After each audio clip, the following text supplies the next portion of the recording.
नमस्कार, स्वागत है आपका आरटी हलचल में। आपके साथ मैं हूं फिरदौस। आइए नजर डालते हैं आज के हेडलाइंस पर।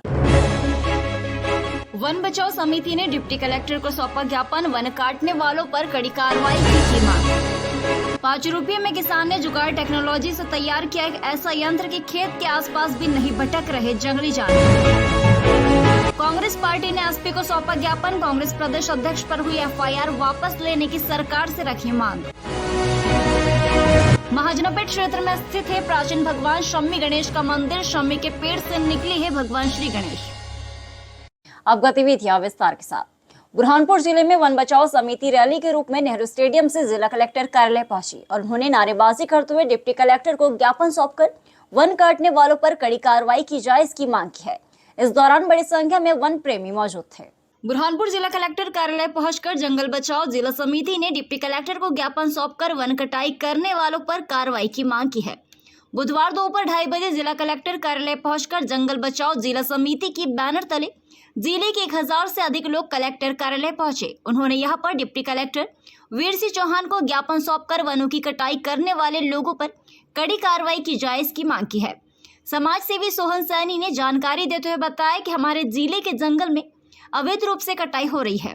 अतिक्रमणकारियों द्वारा अतिक्रमण कर लिया जा रहा है, जिससे पशुओं को चराने के लिए जगह भी नहीं बची है।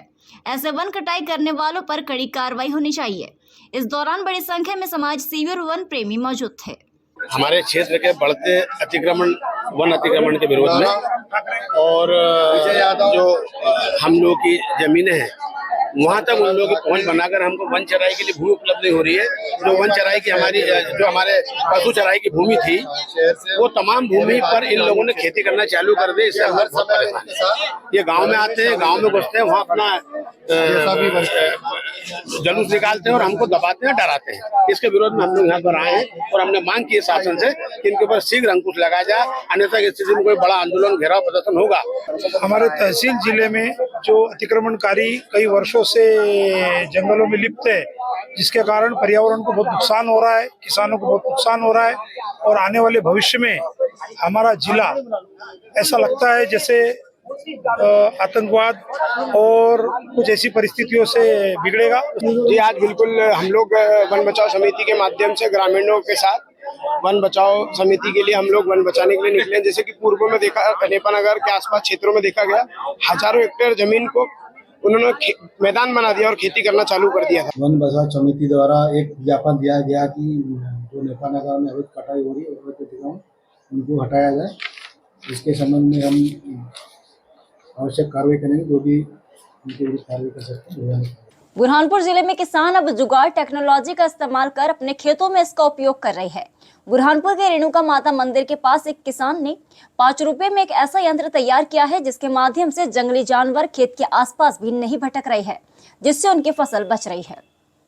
मध्य प्रदेश कृषि प्रधान देश है। यहाँ पर किसान लगातार नवाचार करते जाते हैं ताकि उनका उत्पादन अच्छा हो। मध्य प्रदेश के बुरहानपुर जिले के रेणुका माता मंदिर के पास खेती करने वाले धर्मेंद्र जाधव ने एक ऐसी जुगाड़ टेक्नोलॉजी का इस्तेमाल कर एक ऐसा यंत्र तैयार कर दिया है जिससे उनके खेत के आसपास भी जंगली जानवर नहीं भटकते हैं, जिससे उनकी फसल भी बच रही है, उनके खेत की रखवाली भी हो रही है। इस टेक्नोलॉजी का इस्तेमाल करने के लिए इनको केवल 5 रुपए का खर्च लगा है, जिससे उनके लाखों रुपए की फसलें बच रही है और जंगली जानवर उनके खेतों के आसपास भी नहीं दिखाई दे रही है। किसान धर्मेंद्र जाधव का कहना है कि मैं महाराष्ट्र गया था, वहां पर मैंने इस तरह की जुगाड़ टेक्नोलॉजी देखी जिसमें एक रस्सी से 2 कांच की बोतल बंधी हुई थी और उसमें एक लोहे की सीख का टुकड़ा बांध दिया था जो हवा से हिल रहा था और टन टन आवाज कर रहा था। इससे जंगली जानवर खेत में नहीं आ रहे थे। वही टेक्नोलॉजी का मैंने अपने खेत में भी इस्तेमाल किया है, जिससे मेरी फसल भी बचना शुरू हो गई है। हाँ, ये 2 शीशा बचती है, उससे डूकर आते नहीं है, जानवर भी नहीं आते। और क्या फसल भी बच जाती है? फसल भी बच जाती है। ये तो महाराष्ट्र गया था तो महाराष्ट्र में एक जगह देखा मैंने, तो वो देखा तो जुगाड़ जम गया। एक जगह से सलाह ली तो बोले ठीक है, तो अपने लगाया तो जब से ना ढोर आ रहे हैं ना जानवर आ रहे हैं। क्या क्या इस्तेमाल किया आपने उसमें, क्या क्या? बस 2 बियर की शीशा लगी हुई है बस, और बीच में एक लोहे का कोई भी वो सलिया बांध दो या लोहा बांध दो, वो रात में हवा से हिलता है और ऑटोमेटिक रात भर चल देता है, टनन टनन सब जानवर भाग जाते हैं। बुरहानपुर के पुलिस अधीक्षक कार्यालय पहुंचकर कांग्रेस पार्टी ने मध्य प्रदेश कांग्रेस कमेटी के प्रदेश अध्यक्ष पर हुई एफआईआर दर्ज वापस लेने की मांग की।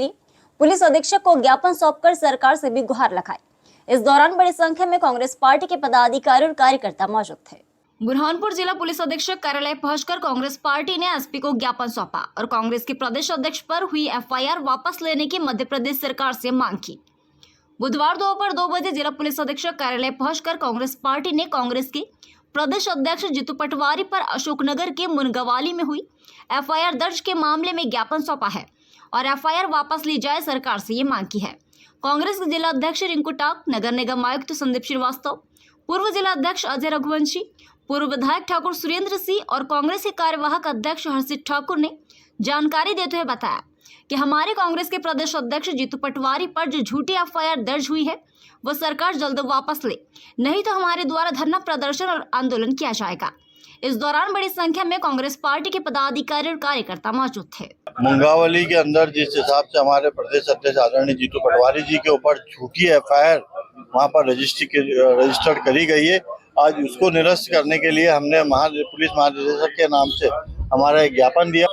जिस प्रकार से हमारे नेता जीतू पटवारी जी पर अलोकतांत्रिक तरीके से षड्यंत्र पूर्वक जो एफआईआर दर्ज की गई है, ये अपने आप में दर्शा रहा है कि मोहन सरकार अपनी आवाज को और दलित शोषित पीड़ित वर्ग की आवाज को दबाने का काम कर रही है और जो इनकी आवाज उठाता है उस पर एफआईआर दर्ज करके डराने का काम कर रही है। कभी ईडी, कभी सीबीआई, कभी पुलिस। हमारी ये मांग है कांग्रेस पार्टी के सभी समस्त कार्यकर्ताओं और नेताओं की कि हमारे जो जन नेता है जीतू पटवारी जी, उनके ऊपर जो एफआईआर दर्ज हुई है वो वापस होनी चाहिए। बुरहानपुर के महाजनापेट क्षेत्र में भगवान शम्मी गणेश का प्राचीन मंदिर है। यहाँ पर दूर दूर से भक्त दर्शन पूजन करने के लिए पहुंचते हैं। इस मंदिर की खासियत है कि शम्मी के पेड़ में भगवान गणेश स्वयं प्रकट हुए हैं, इसलिए यहाँ पर मेले के भी आयोजन होते हैं। मध्य प्रदेश एक ऐसा राज्य है कि यहाँ पर आज भी कई पुराने मंदिर, मस्जिद और गुरुद्वारे मौजूद है, जिनकी अपनी अपनी कहानी है। मध्य प्रदेश के बुरहानपुर जिले के महाजनापेट क्षेत्र में भी करीब 30 साल पुराना एक भगवान श्री गणेश का मंदिर है।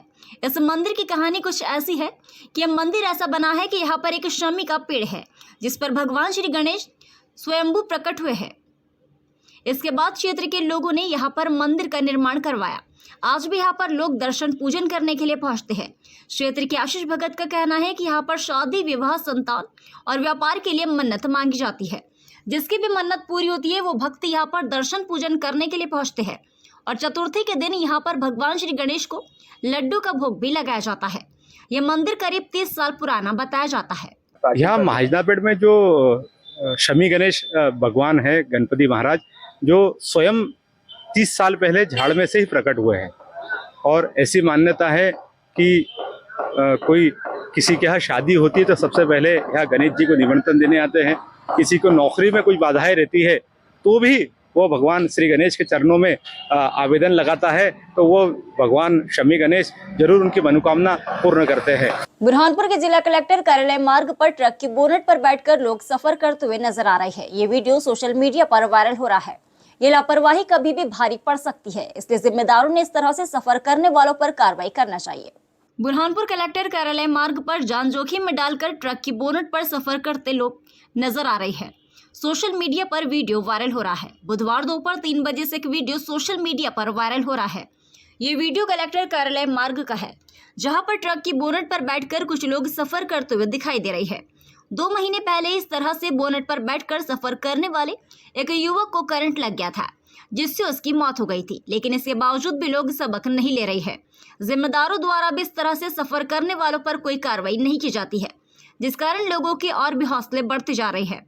आपको तस्वीर में देखें कि किस तरह से जान जोखिम में डालकर ये लोग सफर कर रहे हैं। कभी भी कोई बड़ा हादसा हो सकता है, इसलिए जिम्मेदारों ने इस ओर ध्यान देकर इस तरह से सफर करने वालों को रोकना चाहिए। अब वक्त तो चला है आपसे विदा लेने का। मुझे और मेरी पूरी टीम को दीजिए इजाजत। नमस्कार।